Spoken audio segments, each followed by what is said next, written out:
Welcome to Mastering Wisconsin Plumbing, the podcast that makes the Wisconsin Plumbing Code clear, one section at a time. I'm Ryan Boggs. I'm a licensed master plumber here in the state of Wisconsin. I'm an instructor and somebody who believes that every plumber, no matter their level, deserves to understand the why behind the work. Whether you're an apprentice just getting started, a journeyman studying for your master's license, or a seasoned pro trying to stay sharp, this show is for you. Let's dive in.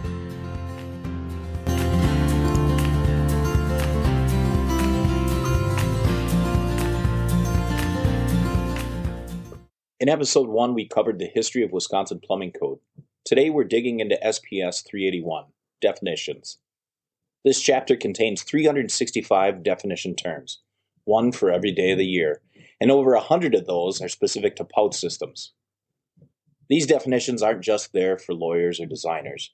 They shape how we size systems, apply tables, and meet code. Whether we're roughing in a waste stack or prepping for a licensing exam, and here's the deal. If you know what to call a pipe, you know how to size it to code. All of these definitions come directly from Chapter SPS 381 of the Wisconsin Administrative Code, which can be accessed at dsps.wi.gov, or you can simply Google Wisconsin Plumbing Code. So in today's episode, we're just going to go over some of the key definitions that I've seen people have issues with. First one I want to cover is water service. So this is the pipe that feeds water into a building that comes from the public water main or a private well into the water's distribution system. And where that becomes a different definitive piece of pipe is when it enters the footprint of the building. Exterior-wise, water service, there's a code minimum of 3/4 inch in the state of Wisconsin. And then there's fixture or fixture drain.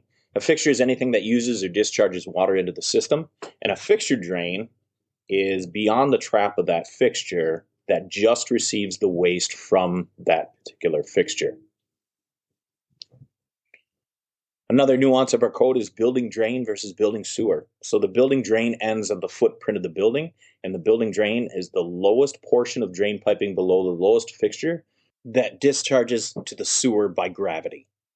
So then at the footprint of the building, where it connects, that's outside, that turns to building sewer. So that distinction really matters because it's for sizing, jurisdiction, and materials. So state of Wisconsin, minimum size for a building drain could be just 1.25 inches. Minimum size building sewer is going to be 4 inch. There's also requirements for cleanouts within that conjunction of building sewer and building drain within 5 feet. Another one is branch of a building drain versus building drain branch. I know you heard that right. I'm not stuttering here. But a branch of a building drain is any horizontal pipe connecting fixtures to a main drain.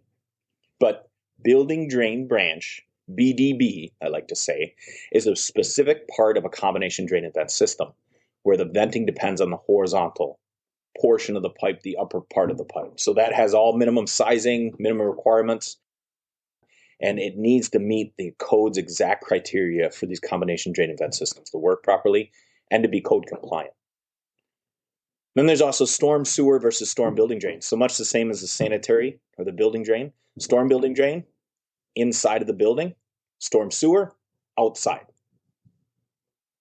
Storm sewer, much the same as all the other outside piping, have a minimum. So that minimum storm sewer in the state of Wisconsin is going to be 3 inch. Another one is clear water waste. So this is clean discharge like condensate or dehumidifier, often not allowed into sanitary systems. So it needs to be piped separately unless approved otherwise. In our code, they have a chart in 382.38 that discusses kind of acceptable discharge points. And if you think about it, anything that we send down to the sanitary drain system is going to use energy because it needs to be treated before we disperse that water into the typical watershed of the area. In the city of Madison, most of the water goes into Badfish Creek, right, from all the different municipalities that receive that wastewater. So if we had a huge amount of clear water waste going through there, they would have to process that. Arguably, there would be no need to because it's clean water. Another one's trap seal. So the vertical depth of water in a trap is 2 to 4 inches in the state of Wisconsin, according to SPS. So it's the first line of defense against sewer gas. Essentially, every fixture needs a trap. Every trap needs a vent. Backwater valve versus check valve. So check valve is in the water supply, backwater valve is in the drainage. So City of Madison, I think any additions or remodels or new construction, they're requiring backwater valves inside there. My home, I live in Edgerton, actually has a backwater valve as well. You can kind of flood your own house, right? Or choke on kind of your own effluent, but at least other people in the neighborhood, their stuff isn't going to back up into there. Drainage fixture unit. So this is a unit of measure for expected flow from fixtures. So it's not GPM. This is just based in the state of Wisconsin. For water, they do WSFU. For drains, they do DFUs. So there is a correlation there in between GPM and DFUs, but we have to use a process through interpolation, which we'll cover further on in our series here on how to get that to GPM. I always thought this one was an interesting one because it talks about the intricacies or detailed level at which our code goes into. But yes, water closet is in the Wisconsin Plumbing Code. So I'll read directly from the code here out of 381, and it's 381.01.278. Water closet means a water flushed plumbing fixture is designed to receive human excrement directly from the user of the fixture. I always kind of joked with apprentices, that's what it sounds like if Martian was describing what a water closet was. Every definition we've covered today comes directly from SPS 381 in Wisconsin Administrative Code. You can find the full text at dsps.wi.gov or just simply type Wisconsin Plumbing Code DSPS into any search bar. And while you're at it, check out the Wisconsin Plumbing FAQ page. It's full of state-issued clarifications that can save you from missteps or code debates. Just search Wisconsin Plumbing FAQ DSPS, and it should be the first thing that comes up. So in plumbing, vocabulary isn't just academic, it's foundational. If we know what to call a pipe, then we know how to size it, vent it, support it, and inspect it.